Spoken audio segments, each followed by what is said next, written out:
What's up, fam? What's up, everybody? Hey, hope you're doing great out there. Hope everything's going well. Before I started this, I really had to decompress, like, because I was, dude, just made me, so mad. So I had to reel this back in. And before we start this video, I want to put some context to the conversation Mr. Roland is about to have with another young black man, who, in my opinion, the other young black man, is absolutely the godsend of. From what I could tell from this interview, he's a great guy. Should be supported. His ideas should be supported. His outlook on the world should be supported by any and everybody, right? Now, with that said, I'm gonna pull back from their conversation and give you put it in a broader context, and then we'll get into the conversation. Now, as you know, I'm a big history buff, real history. And if you didn't know, people who look like me have been basically within the confines of what's called the United States for about 400 years. And 90% of people who look like me lived under for about 400 years, lived under what I consider, maybe somebody else calls it this too, agrarian socialism. And just real simple, someone other than yourself use their agency to take care of you. So overseer or owner. And when I call it socialism, because today socialism wants the government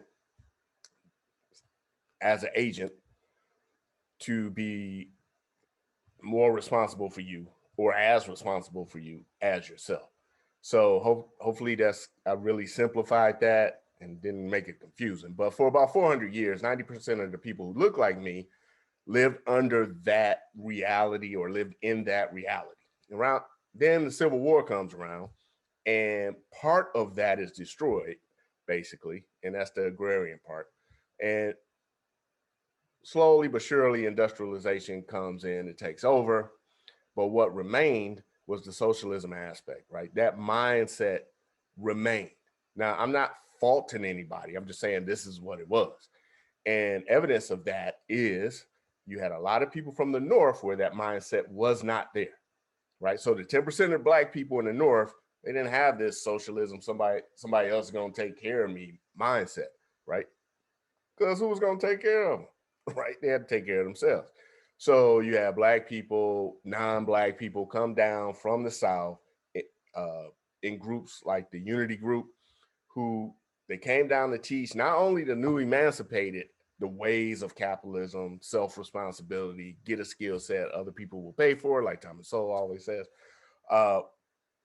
They taught poor whites this as well, because again, they lived under that same reality, or in that same reality of agrarian socialism, although they were more inclined to take care of themselves because they weren't slaves. But the planter class basically took care of them as far as voting and all that is concerned, because for a long time, if you didn't own property, in North Carolina, I think, was the last state to allow universal suffrage for males.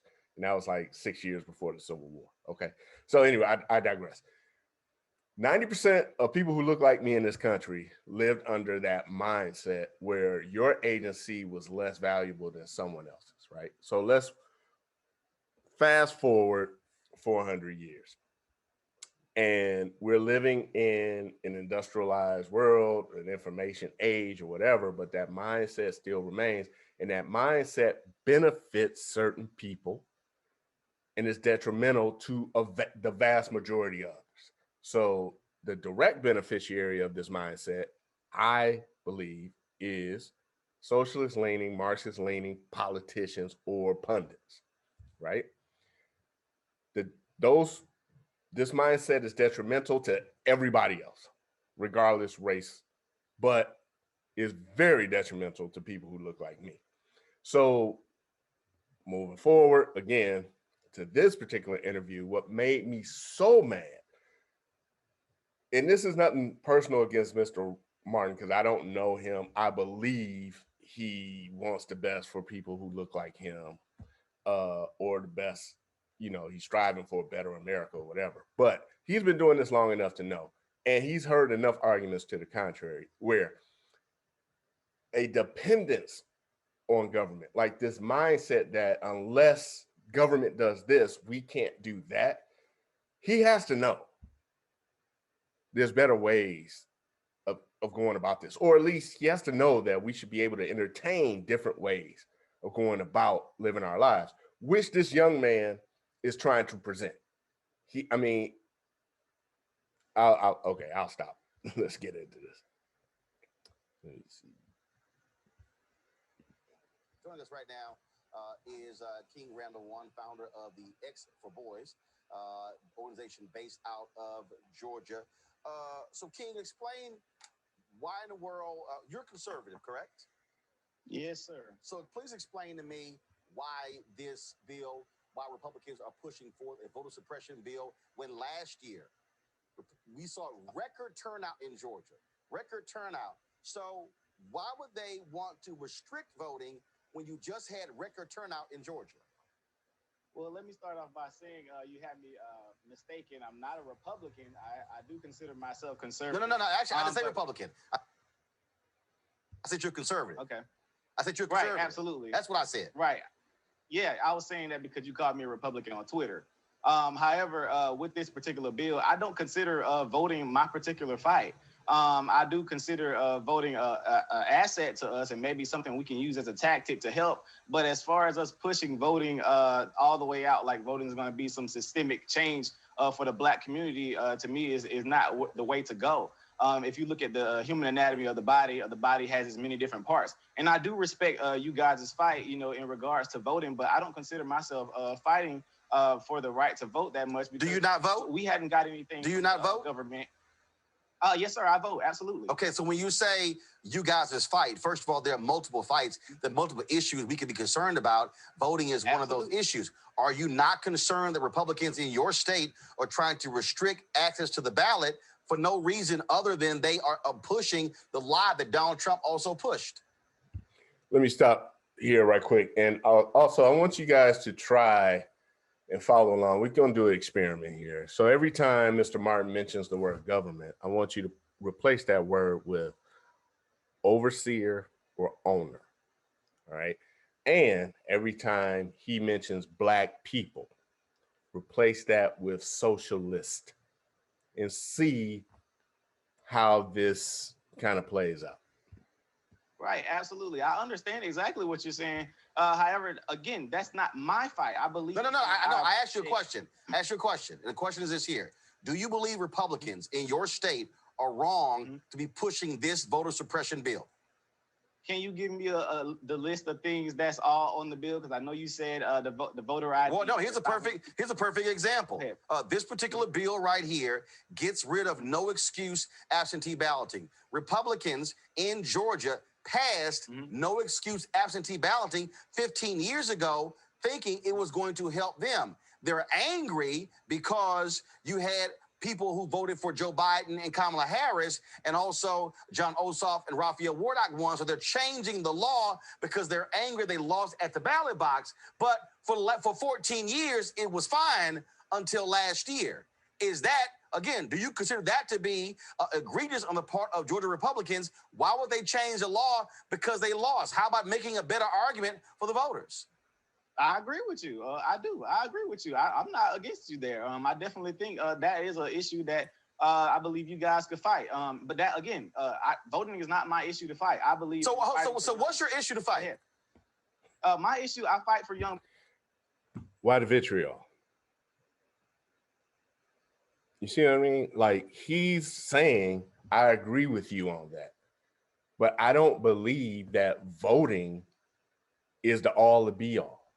Right? Because in my opinion, the mindset of that Mr. Roland currently possesses is he's voting for someone, either a Democratic overseer or a Republican overseer. He believes that the Republican overseer is not as fair to him as the Democratic overseers are. But the other young man is saying, look, okay, that's fine. I'm not interested in an overseer being fair or not fair. I'm interested in using my own agency to make things happen. Black men before they die. And that's what I do in my organization. I do teach them to vote, but I don't tell them that voting is going to be the be all end all. No one says the be all the end all, but it's a part of it. But you guys promote voting like it's just going to change like the systemic outlook of the Black community. That's not where it's at. We have to get out and go do for self in our own communities. So okay, so define do for self. Again, why the vitriol? He just said do for self. Like, successful people do. Like, I mean, I'm assuming Roland Martin did for self and got his own show. They don't hand out like these shows like Government Cheese. So like, why the vitriol? When I say do for self, you shared one of my tweets, my videos, and I was actually a big fan of yours, but you shared one of my tweets when I said Black people need to stop begging the government and go and do for self out in our communities. You shared the video and called me an idiot. I didn't see anything idiotic about that statement at all. So when you say do for self, like what? Explain that. Why does that need why does that need any explanation? Seriously. Like, he's saying like it's something wrong with it. Okay, for example, here in Albany, Georgia, we complain about our school systems a lot. Many of our young men can't read.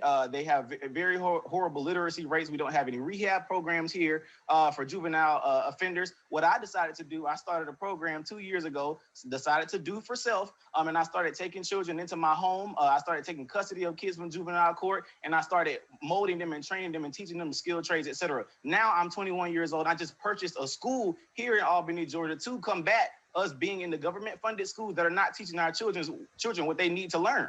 So that's what I mean by do for self, simply getting up and going out and do it. Stop. End the story.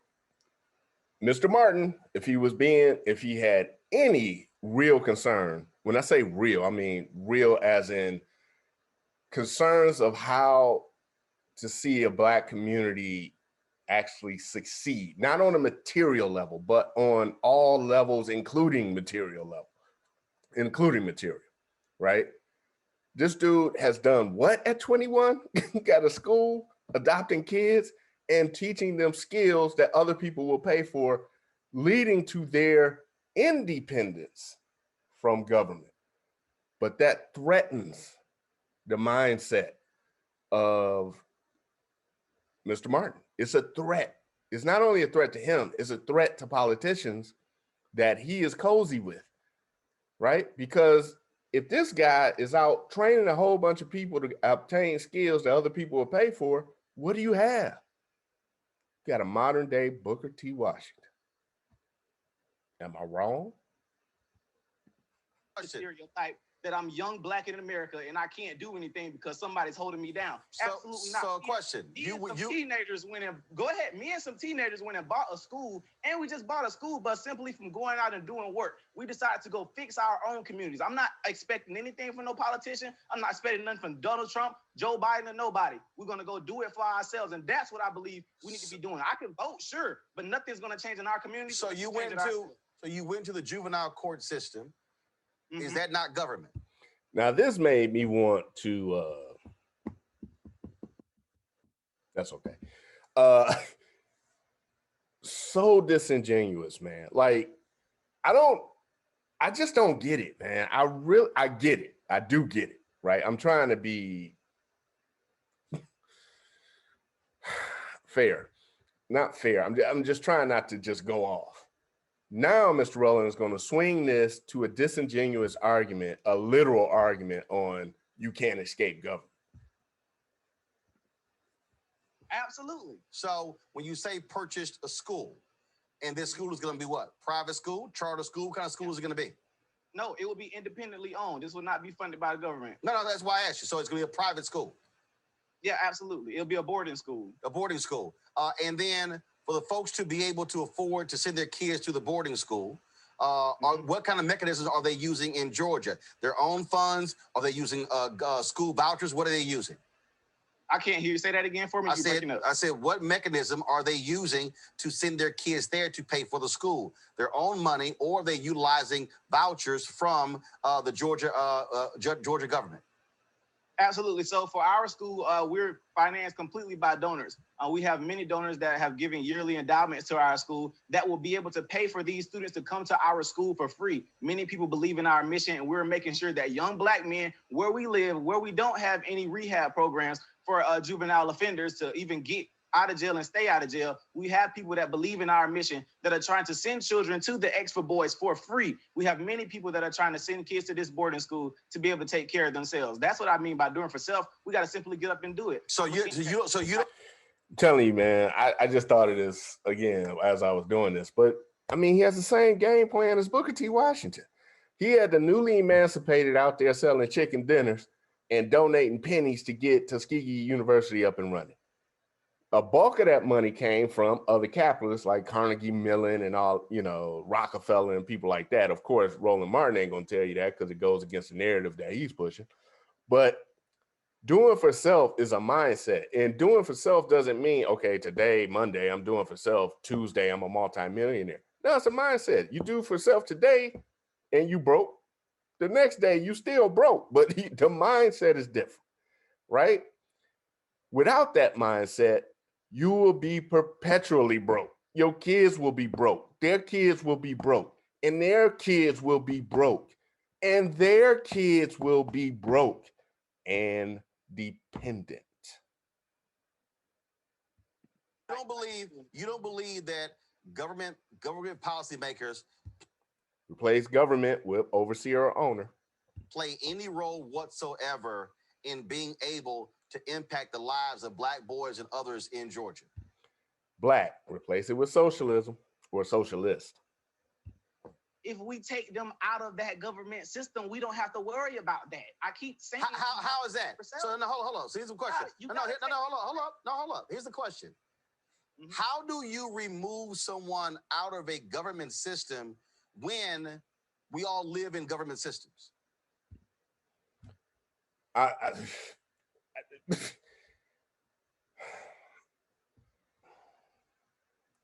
So now he's being literal. Now he's trying to say that my man King here, he's asserting that King is trying to be an anarchist, basically saying we don't need government at all, get government out of our lives altogether. And this dude continuously says less government. And what he's saying, if you take the word and change it from government to overseer or owner, we need less influence in our community from the overseer and more influence on our community from ourselves, using our own agency to do A, B, C, and D, right? What's wrong with that, Mr. Martin? Okay, being literal, absolutely, we all live in a government system. Absolutely. However, you can do things to remove most government from your life. How? As far as trying to get yourself off of food stamps, how? trying to get yourself off of welfare. He doesn't even know how. I mean,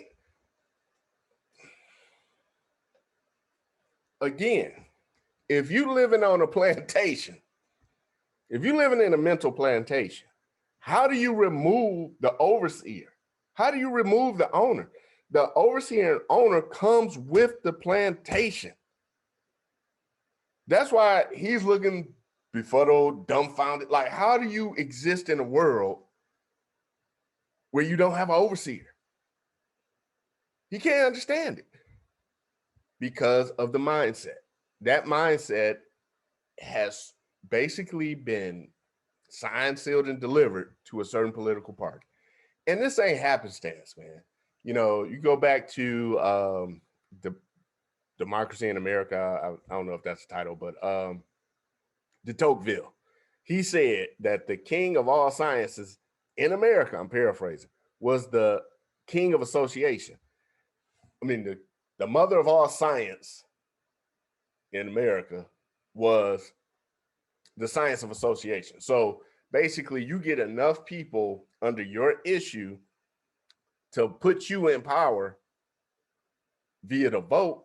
That's the key to association. That's the key to all power in America. The more people you get under an issue, right, the more likely your party will be able to control the steering wheel of what's called America. I'm paraphrasing a lot.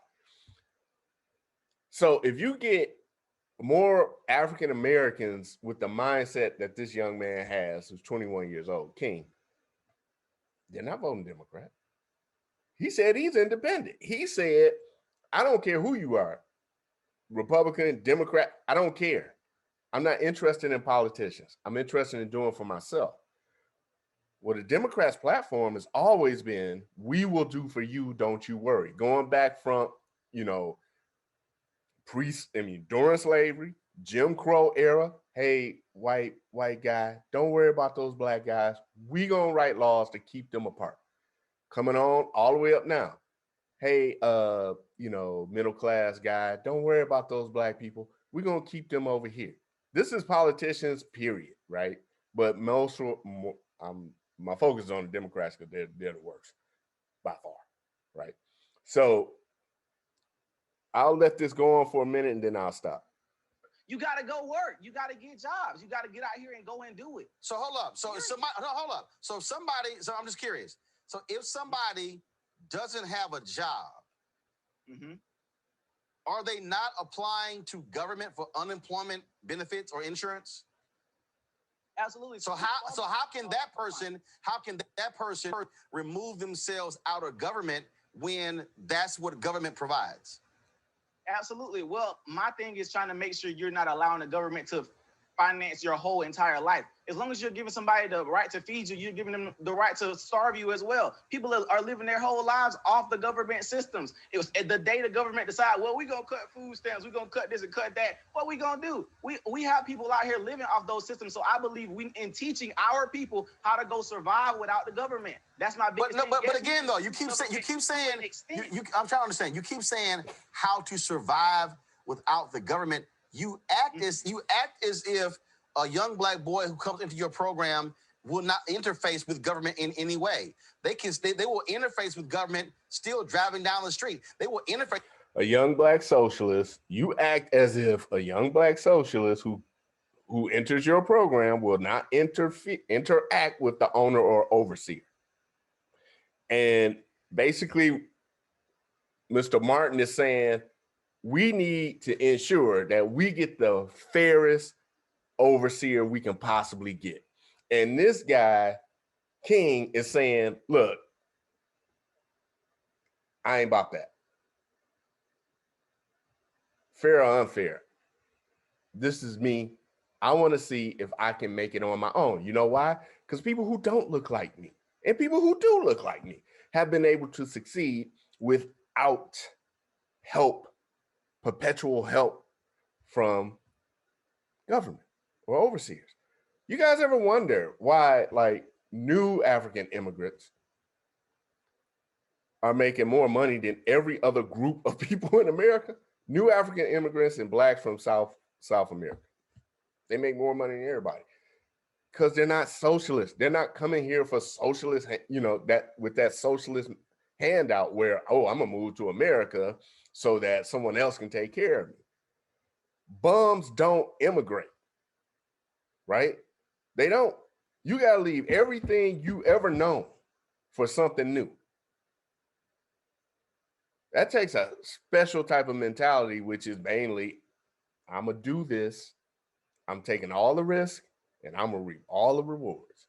So I'm gonna end it there. You guys can check out the whole video, man, but support my man King and what he's trying to do, and support people like him who's trying to do something with their own agency. Now, will he succeed? I hope so. Will he fail? Probably. But will he get back and try again? Yes, because he has the mentality to do so, right? He's going to be a great influence on a lot of young people's lives, young and old, because a lot of older people, especially like from the great generation, who, before the civil rights era, they had to do everything on their own because they couldn't expect any handouts from the government because they were the government was it was a bunch of racist a-holes in the government at the time, right? I digress. Anyway, I hope you guys got something out of that. Hey, there's a whole bunch of books around this screen. Go check them out. Go buy them.